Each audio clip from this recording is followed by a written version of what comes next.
എല്ലാവർക്കും നമസ്കാരം. Learn with ശ്രീയുടെ പുതിയൊരു വീഡിയോയിലേക്ക് സ്വാഗതം. പ്രിയപ്പെട്ട വിദ്യാർത്ഥികളെ, കേരളത്തിലെ മുഴുവൻ സ്കൂളുകൾക്കും 10 ദിവസത്തെ അവധി എങ്ങനെയാണെന്നാണ് അല്ലേ പറയാം. അതിനു മുമ്പ് നമ്മുടെ ചാനൽ ആദ്യമായിട്ട് കാണുന്നവരാണെങ്കിൽ സബ്സ്ക്രൈബ് ചെയ്ത് സപ്പോർട്ട് ചെയ്യണേ.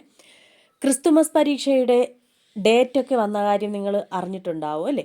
+1 +2 HSC VHSC പരീക്ഷകളൊക്കെ നടക്കുന്നത് ഡിസംബർ 12 മുതൽ ഡിസംബർ 22 തീയതി വരെയാണ്.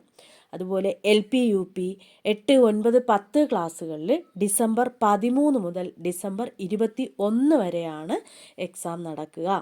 അങ്ങനെ നോക്കുമ്പോൾ 22 മുതൽ കേരളത്തിലെ മുഴുവൻ സ്കൂളുകളും അടച്ചിടുകയും 2024 ജനുവരി 1 സ്കൂളുകൾ വീണ്ടും ഓപ്പൺ ചെയ്യുകയും ചെയ്യുന്നു. അതായത് ഡിസംബർ 21 എന്ത് ചെയ്യുകയാണ്, LP UP 8, 9, 10 ക്ലാസ്സുകളിലെ പരീക്ഷകൾ അവസാനിക്കുകയും 22 മുതൽ നിങ്ങൾക്ക് ഡിസംബർ 31 വരെ എന്താണ് അവധിയാണ്. അത് കഴിഞ്ഞ് അടുത്ത വർഷമാണല്ലേ 2024 ജനുവരി 1 സ്കൂളുകൾ എന്ത് ചെയ്യുക, വീണ്ടും ഓപ്പൺ ചെയ്യുക. അങ്ങനെയാണ് നിങ്ങൾക്ക് 10 ദിവസത്തെ അവധി ലഭിക്കുക. അപ്പോൾ എല്ലാവരും നന്നായിട്ട് ക്രിസ്മസ് എക്സാമിന് വേണ്ടിയിട്ട് പഠിക്കുക, നല്ല മാർക്ക് സ്കോർ ചെയ്യുക. മറ്റൊരു വീഡിയോയിലൂടെ നമുക്ക് വീണ്ടും കാണാം. Thank you.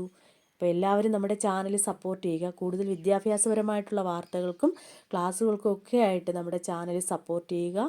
Thank you.